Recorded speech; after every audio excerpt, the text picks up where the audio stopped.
John Archibald from Gracia. This is the Rorschach, Georgia update from the 12th of December, 2024. Quick summary of what's going down in Georgia.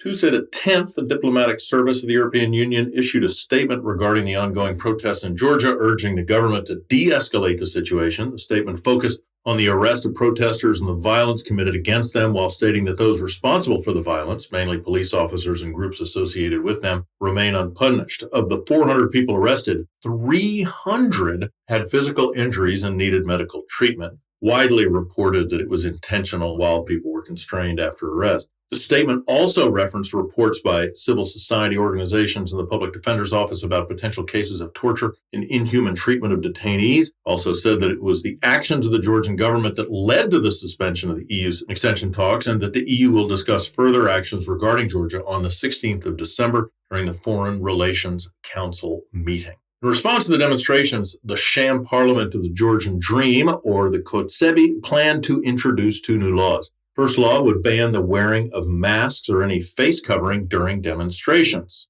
Presumably, they mean by demonstrators and not the police and the thugs that the government hires to beat people up. Prime Minister Kobakhidze said that the mask has become so widespread that it complicates the work of the police, as they cannot tell who is taking part in the demonstrations and who's just a passerby. Eye roll. He didn't mention that, although the public is masked for protection and self-preservation, the police and their hired thugs, without identification, are masked out of humiliation. He made this statement on Sunday the 8th, just one day after a group wearing masks attacked two opposition media journalists. Video of the attack triggered massive backlash across all segments of society. You can check it out with a link in the show notes. The second law will introduce a new license for importing and selling fireworks, with administrative fines for those who fail to comply.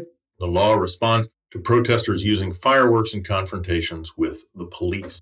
President Zurabashvili hosted a reception at the presidential palace and honored dozens of Georgian journalists with medals for their civil service. The award recognizes journalists for their high sense of responsibility and personal bravery. In over 10 days of protests, police forces and groups associated with the government injured or directly assaulted more than 70 journalists who were covering the events. Some of the attendees still showed signs of assault by police and violent groups linked to the regime. The president emphasized that the country's future depends on journalists and their ability to expose the brutal crackdown on demonstrators and activists. She acknowledged the challenges of reporting under such violence and thanked them for their bravery. Speaking of journalists, on the same day, Mariam Nikuridze, the co-founder and editor of OC Media, an English-language online news platform covering North and South Caucasus region, was interrogated by police in the presence of a judge about the protests. Several days earlier, during a massive crackdown on protesters, Nikuridze posted on Facebook that she saw her name on a list of people wanted by the police. She said she left her home and sought a safe place.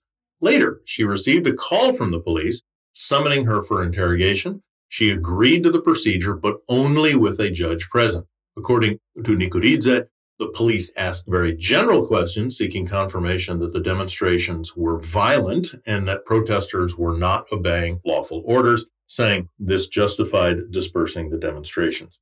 Still on media on Wednesday the 11th, Gogi Gabunia, the general director of the biggest opposition channel, Tvari, accused Zaza Okroashvili, one of the channel's founders, of attempting to shut down the station at the behest of Bidzina Ivanishvili. Gabunia said that Okroashvili appointed Gogi Kuradadze as director to execute his personal agenda and undermine the station. Kuradadze is allegedly blocking financial operations, including stopping employee health insurance and ignoring staff requests. Gabunia vowed to continue the fight for the channel and its audience, despite the challenges posed by Okroashvili's actions. Since we mentioned Ivanishvili, on Wednesday the 11th, the Elysee Palace released a statement about a phone call between him and President Macron of France. During the call, Macron expressed concerns about recent developments in Georgia, the suppression of peaceful protests, and the disproportionate use of force by the police. He called for the release of individuals arrested during the demonstrations and stated that the government's current and future actions would impact relations between Georgia and the EU. Both sides agreed to maintain contact and discuss progress regarding the situation. Whatever that means. The fact that the call took place between Macron and Ivanishvili, who holds the honorary title of party founder, and no other official position, illustrates very clearly that the EU leaders recognize that Ivanishvili is the only decision maker.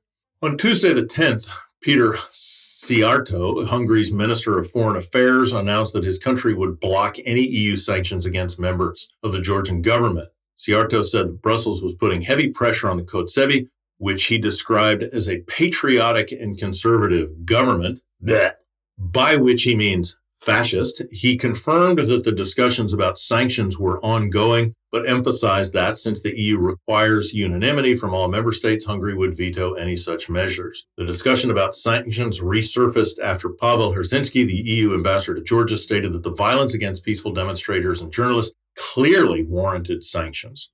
Also on Tuesday, the Georgia State Security Service issued a statement revealing that an ongoing investigation into a planned violent overthrow of the government uncovered a plot to disrupt the inauguration of the new president on Saturday, the 14th. Organizers aim to escalate tensions by causing the deaths of 2 to 3 individuals, which would be used to radicalize the protest. The security service urges the public to remain vigilant, avoid participating in criminal activities, and report suspicious behavior to law enforcement. Funny how concerned they are about the possibility of violence when so clearly implementing a policy of state-sponsored violence against peaceful demonstrators in the media. Anyway, this is an old trick. Let's see what happens.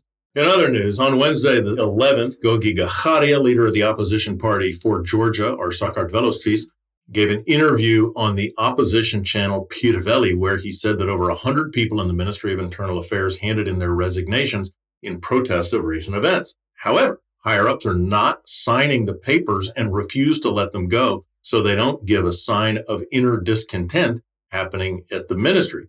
He based his allegations on sources that do not wish to become public. He also stated that the damage to the police's reputation made during the brutal crackdown on demonstrators would take years to repair, and emphasize the first step after new elections must be to reform and fully depoliticize the institution. On Monday the 9th, Maria Alyokhina, a member of the Russian anti-government feminist band Pussy Riot, was not allowed to enter Georgia. She shared a document confirming this on Instagram, where the official reason given was that she did not meet, quote, other conditions, end quote, set out by Georgian legislation, allegedly. The vague reasoning is often used by the border service to deny entry to individuals for political reasons. She said that while Russian state propagandists are free to visit Georgia and cover the ongoing protests in the country, people who can actually report the truth about the ongoing violence against demonstrators are not given the opportunity to do so. Almost 1,000 artists worldwide, including actors, writers, musicians, directors, have signed a petition in solidarity with the protests in Georgia, denouncing the violence against demonstrators. The statement declares that Georgians are fighting to free themselves from Russia's imperialistic policies. It also emphasizes that Georgian artists who are critical of the government have faced oppression for several years and have been expelled from cultural institutions. Additionally, they now endure police brutality, arrests, and threats of physical violence due to their active roles in protests. The petition also denounced anti-LGBT law, which has reinstated censorship and criminalized queer people, trampled their rights, and repressed culture. To wrap up this show, the Georgian Tourism Association conducted a study among its 256 members organizations to assess how the current political situation is affecting the tourism industry, which plays a crucial role in Georgia's economy. According to their findings, the ongoing instability has caused between 35 and 100% of bookings for the current period to be canceled or rescheduled. Additionally, cancellations of future bookings varied between 10 and 35%, depending on the organization. And that's it for this week. Thanks for joining us. Hope you're enjoying the Rorschach Georgia update as much as we like making it. Don't forget to subscribe on your favorite platform. Keep up with what's going on in Georgia. Nach Hamdis.